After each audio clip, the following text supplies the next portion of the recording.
Welcome to another episode of Courtside with Justin Jennings, presented by Walker Brothers Chevrolet, serving northwestern Pennsylvania for more than 100 years. It feels like we haven't done this in a while. There's lots to get to, some good, some bad. Let's start with the good. A win at Mercyhurst, first time in 13 years. You won 3 out of 4. Starting to get a little bit into things here. We talked about for weeks, Bernie Blunt, he's going to make shots. All of a sudden, he's starting to shoot it from distance at a really high rate, a really high clip. The good has been very good. The bad has not been great. How do you make the middle good enough to win games on a night in, night out basis? Because we've seen it. The 100 against UPJ was the best performance to date.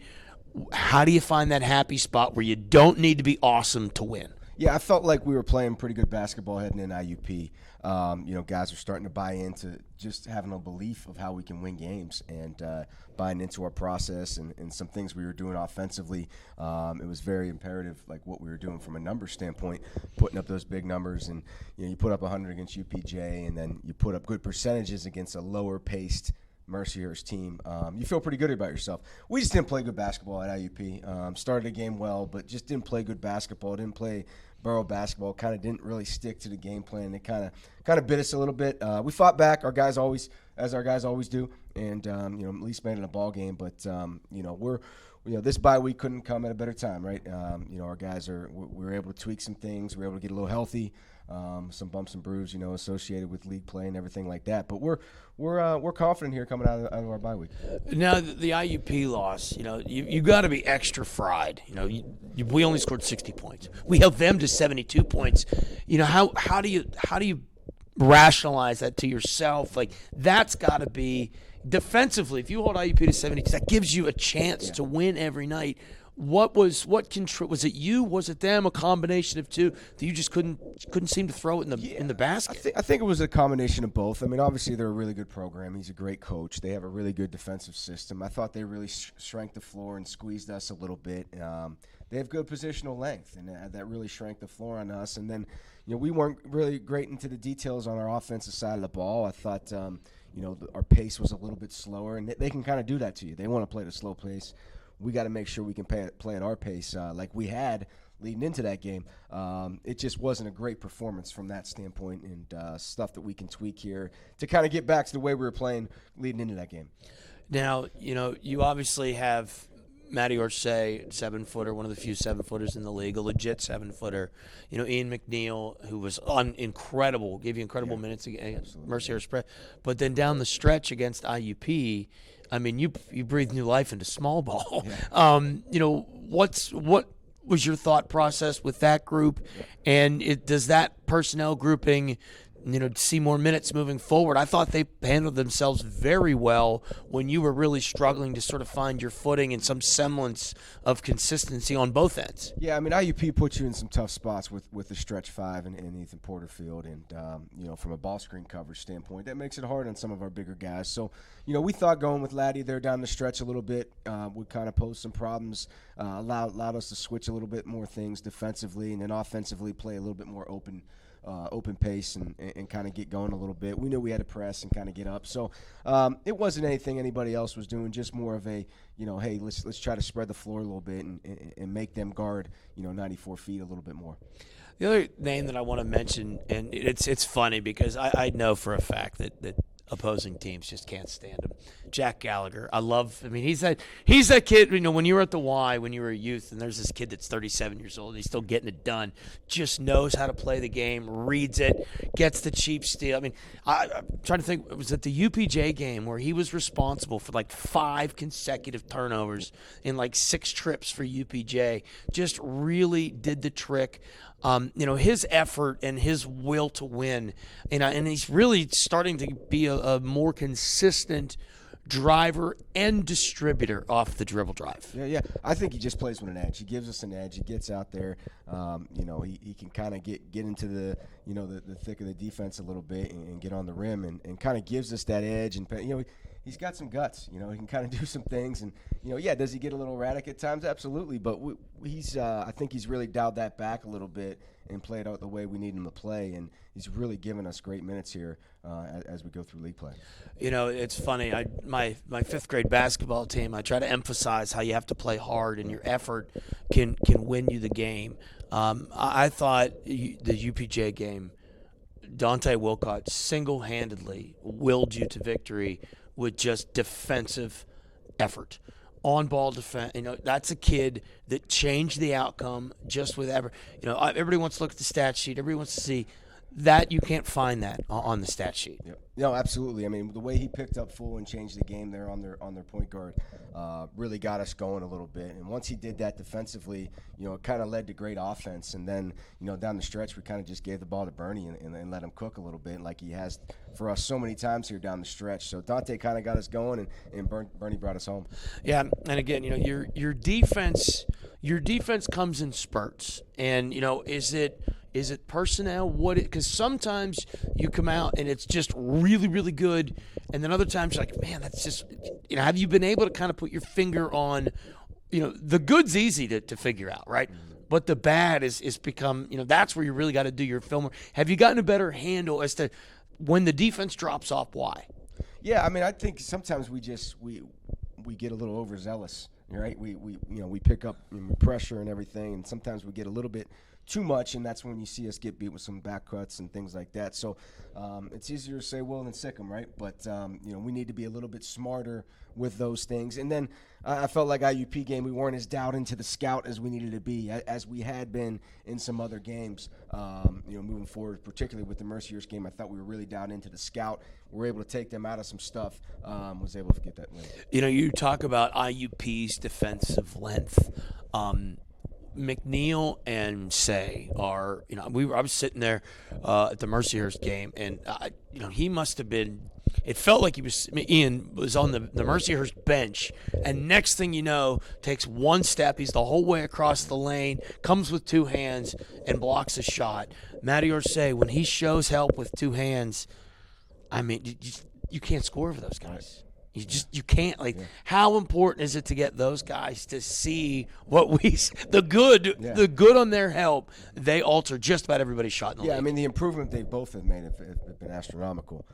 You see that, on the defensive end, sometimes it doesn't show up statistically, but the way they're more down into our ball screen coverage and help and everything like that is really starting to show. And our guys are having a little bit more confidence guarding on the perimeter because they know they have that big size, helping them on the back end. So those guys have dialed in. They really dialed into some scouting report details here lately, and we're excited to see where they can go. Now, before we turn the page and get in the next segment, we talk about what's ahead. How do you take and sort of juggle, from a coaching perspective, where in the UPJ game, the last 13 minutes was just euphoria. Everything seemed you could just feel that it was coming. There wasn't any hunting. The ball wasn't sticky. It was just everything came in the flow. Yep. Whereas, the IUP game, you felt like you were grasping at straws to find something to work. How do you find that happy medium? Yeah, I mean, it's all about pace and space, and I know I've been hitting on that for all year here, but I felt like our pace just wasn't at an elite level against IUP where it had been those last 13 minutes of UPJ at Mercyhurst to kind of create that space for guys, and we were kind of playing at that elite pace level that we talk about. So we just got to keep working on it, all right? And we got to be more consistent with it, find those spots that we were great and kind of harken back on that once we get in those teams. We can't let other teams kind of slow us down because that's the way they want to play. We got to keep pushing to get our pace going. Yeah, it feels like you are at your best when you have the remote control. When you can turn them up a little bit or you can slow them down. And, that's on both ends of the floor. You always talk about the pace and space, but I believe that holds true on the defensive end as well. No question. I mean, you saw it evident in the UPJ game. We really picked it up and started going a little bit. We want to create offense with our defense, and we've done that here as of late, and we're excited to see that moving forward here in the PSAC. All right, busy schedule as we turn the page. It's Courtside with Justin Jennings, presented by Walker Brothers Chevrolet, serving northwestern Pennsylvania for more than 100 years. More with Coach Jennings when we come back. Factory trained service, a full-service body shop that accepts all insurance, and honest, no-nonsense deals on all new Chevrolets and used cars. Come in and see for yourself why we've been here for over 100 years. Call, click, or stop out. Walker Brothers Chevrolet. Bring together expert faculty. Offer programs in high-demand fields. Add in a few centuries of tradition. You might call it the future of higher education. We're calling it Pennsylvania Western University. We've combined the resources of California, Clarion, and Edinburgh to create a new way to educate, where opportunities are boundless and tomorrow is yours to define. Built on tradition, built for your future. Welcome to Penn West. Welcome back. It's Courtside with Justin Jennings, presented by Walker Brothers Chevrolet, serving northwestern Pennsylvania for more than 100 years. 3 games, 5 days. You do have the bye week in the midweek game. You missed that. But the Monday with Slippery Rock, Seton Hill Saturday, at Cal on Wednesday, and then turn the page with Clarion on Saturday. How important in this real tight turnaround, Saturday, Monday, both games are home? Yeah, I mean, you talk about 3 games in 5 days. We've really talked about, 4 games in 8 days here. And those 4 games, what comes out of that is really going to tell the league's really going to start shaping form after those 4 games. So we know it's going to be a grind. It's great to go in with the bye week here and have a little bit of time to rejuvenate and get healthy. But we know it's a quick turnaround, so we got to make sure we're taking care of our bodies now, so it's not something that we have to get on the back end. Now, all you guys being the coaches, it's the 1-0 mentality, and you got to win. But now with the back end of the first half on the horizon, I mean, you're not an idiot. You've got the internet. You know what the standings look like. Now more than ever, it must win home games, right? Yeah, I mean, we are trying to go 1-0, but yeah, we want to try. We always want to protect home court. We felt like we've been playing pretty well here too. So it's certainly. Here's the deal: you win a couple of games, the expectations change. Yeah. So you've shown that you've had. Talk about stacking blocks. Yep. You start stacking some wins together. Take care of your home court. Yep. Now we're talking a playoff. And there's no. I don't think there's any. I mean, you didn't come here to win one game. I mean, ultimately, you want to hang banners in the gym. No doubt. And then you got to do it one game at a time. But now you're sort of getting a real sense as to where you fit in the picture of the West. Yeah, and we're not afraid to talk about it. We know we got to start stacking some wins if we want to get into the tournament and do that. So we know how important it is to take care of home. If you take care of home and then try to split on the road, you'll find success down the line for sure. Yeah. Now, when you look at the turnaround, what's it look like for you? What's Sunday look like? Obviously the upside is if you lose, shower it off, doesn't matter. You're right back at it. And if you win, this is fun. We're doing it again. Yeah. But what will Sunday look like for you in either scenario?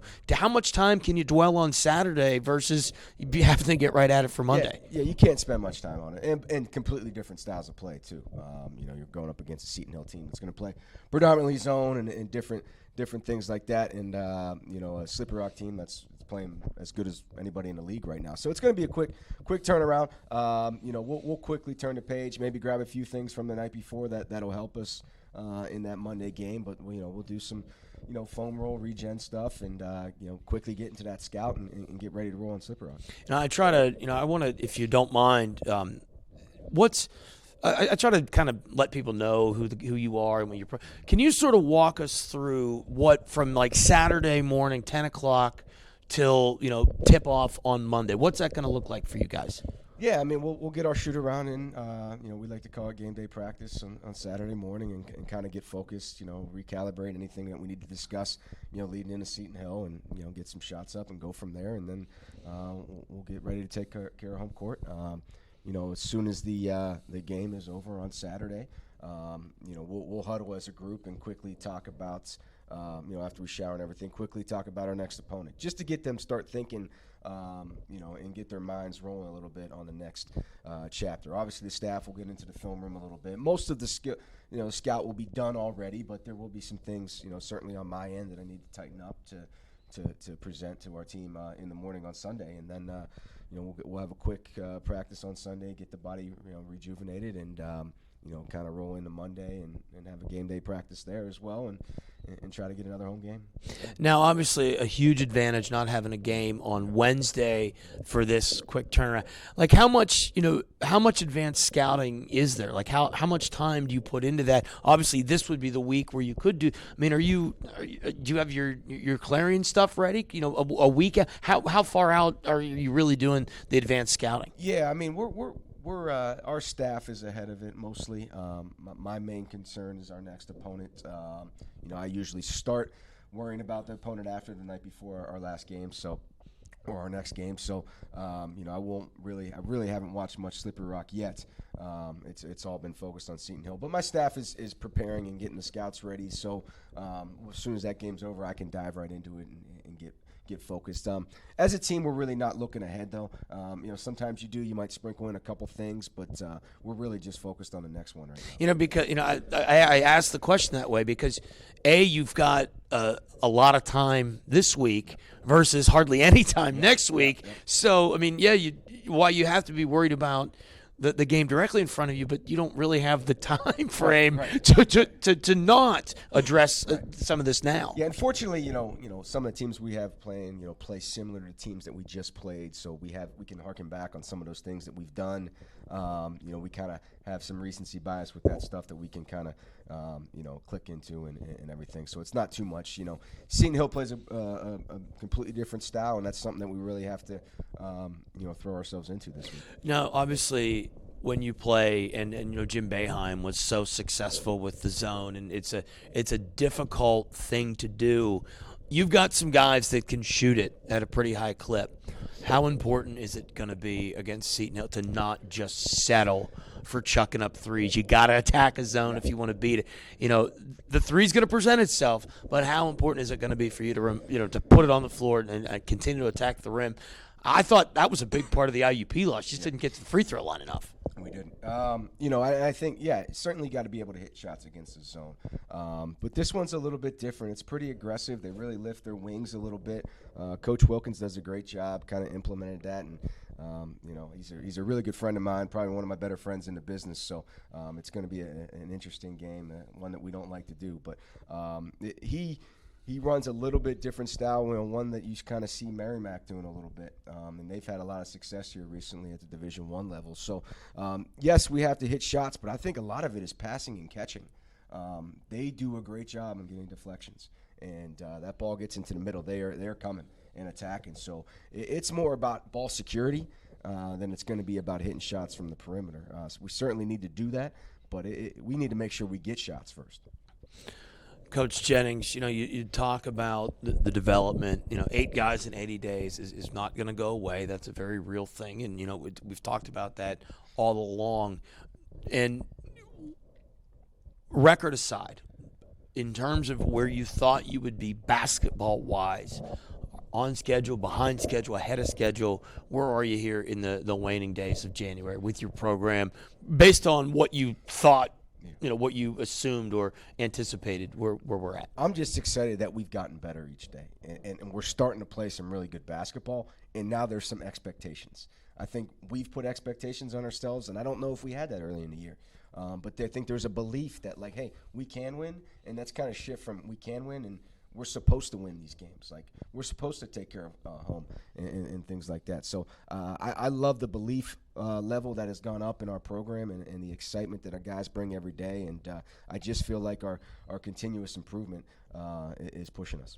Now, of course, the funny thing is that when you're in this situation, the timeline to nobody's fault, is there a level of trust now where, the boys are buying into what you're selling? You've shown, you've got the film.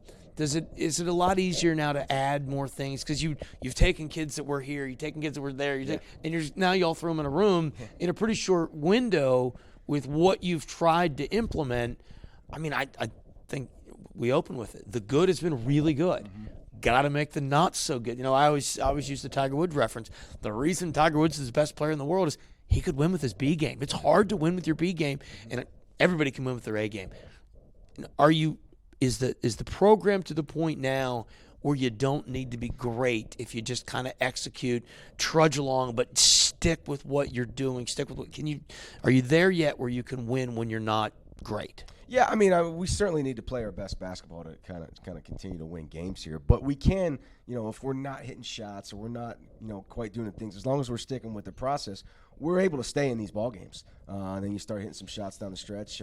We can be excited about that. But you harken back to that conversation we had at the football game. About guys kind of speaking, fighting Scott. You know what I mean? And we're starting to do that, and we're able to have that connection where guys kind of know the language that we're all trying to talk. And when you have a connection with the point guard and Bernie Blunt, who's been outstanding for us, I mean, talk about PSAC Player of the Week and all that, and us speaking the same language, it's kind of taken us to another level. So I'm excited about his growth and what he's done for this program, and really everybody just kind of buying in and speaking the same language. I feel like we can win some games here down the stretch. Defensively, I think that you're 100 times better than anybody anticipated. Yeah. Why? I just think, again, it's a belief in our system.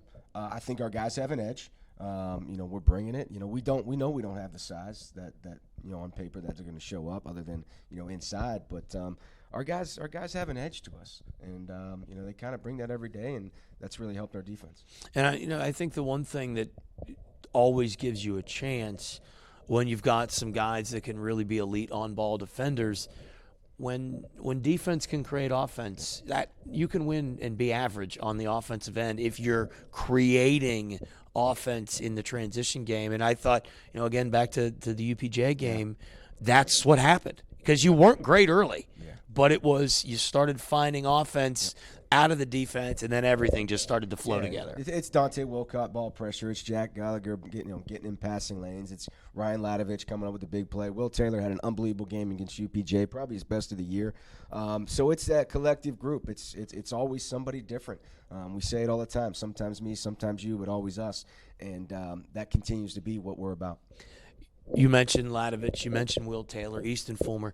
You're starting to Ian McNeil at Mercyhurst. You're starting to get more valuable, reliable, dependable bench minutes. Yeah, we have. I thought Ian's performance at Mercyhurst was outstanding, especially when you get in foul trouble with your starters, and he can come in and give you those minutes. Just got to keep doing it on a consistent basis. But I feel like our bench it gives us a punch. It's not a huge drop-off when we go to it, and I've been impressed with what they've done. Courtside with Justin Jennings, presented by Walker Brothers Chevrolet, serving Northwestern Pennsylvania for more than 100 years. Coach, appreciate the time. Oh, thank you. Go Burrow. Next time, we'll talk to you here on Courtside with Justin Jennings, presented by Walker Brothers. GoFightingScots.com.